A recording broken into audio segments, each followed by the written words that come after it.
A month since this. You can't see the water line anymore, but it's about up to here.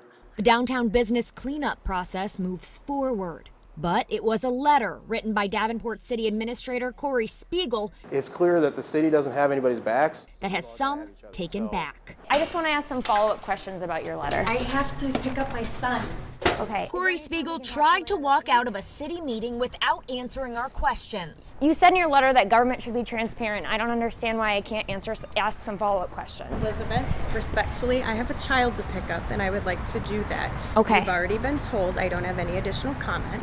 So you have no comment? But after first insisting her letter speaks for itself, she claims this open letter to businesses was mishandled. What don't you think people understand about it? I absolutely care about the downtown and all of the businesses here as much as I care about every single property owner that's been impacted. Even though her letter stated otherwise, that the flood plan wasn't meant to protect businesses. Yet people's livelihoods are impacted. I totally understand that. So if there was a misunderstanding that we don't care, it was a technical misunderstanding. It never said, we don't care about you. We absolutely do. At least one other city leader agrees that message may have gotten lost. In total, we needed to send a stronger message to our downtown business folks and our downtown residents that we're here to rebuild. So Spiegel says going forward, the flood plan will be reevaluated. She says the first step is to decide what's important to protect. We love all of the investment. We know how important it is to our community. And we will continue to have that dialogue going forward. The Murphys were prepared for a bittersweet goodbye to the house they've made home for 32 years. Our intentions were to sell this house. The Murphys weren't prepared, though, for what they thought were home improvements. All that is that pink insulation. To now be the main reason it won't sell. It was a total mess. The life Laura and her husband Rob once knew changed overnight. He is an end-stage liver failure. That's why the couple says they had to move so Rob could be closer to a hospital. And when they put him on the transplant list, he was number 2. I mean, he went right to the top. You know, in our mind, it was a real urgent thing. So Laura did a quick online search to find someone to upgrade her windows, doors, and siding. Without looking much past the lowest price, the quote was $14,000. She hired Brad Moeller from All Work Construction. Laura says the concern started after that. I questioned some of the things that he did, but what do I know about construction? Laura says Brad finished his work and she paid him. A few weeks later, Laura says things started falling apart. You wouldn't find them right away, because they were behind the door, or you went to open the window or something, and the whole frame would come off. I can just pull that right off, and that's stapled right in there. Windows and doors that don't fit, cheap trim and siding barely hanging on. Laura says months later, she now has to have someone else come in to clean up the mess. This is just a quick fix, if you ask me. I could probably grab a hold of this and pull this right off. You know, so you can't tell me that was put on there very well.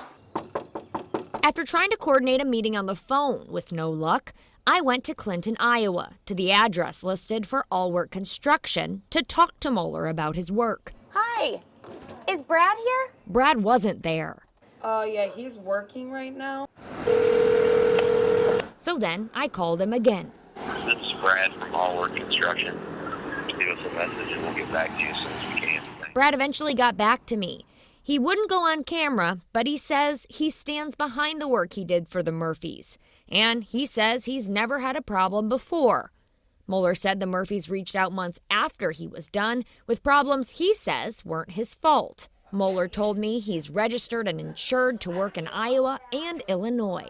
But the Iowa Workforce Development sent me his registration. More than a year expired. He needs to find a different occupation if he doesn't think that he did anything wrong.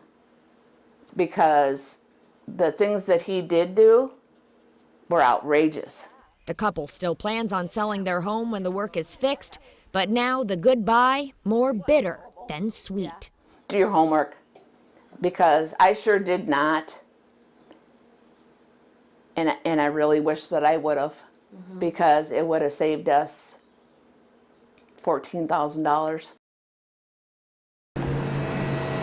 The mechanics at Rick's Automotive are known for a few things. Quality service. I mean, absolutely quality service. Even with some of the best repair work in town, on sunny days like this one, there are always concerned customers. Gawking like crazy, rubbernecking. Take a look. It doesn't take long to spot. We're dog owners and dog lovers, my wife and I, and so I thought, whoa, what's going on with that dog? Concern turns to panic. And I heard her say, "Oh my God, that dog's dead, I'm sure of it. I hope they didn't hit it, you know." A pile of fur and 4 legs in no hurry. I had second thoughts about, well, maybe I better make sure he's okay. But maybe the customer isn't always right. And poked my head back out there and he had his head up, so he's okay. We don't need a coroner. Are you gonna catch it? Dog dad Dustin Trimble can confirm it. He's not dead. He's just sleeping. He likes the sun. A sigh of relief.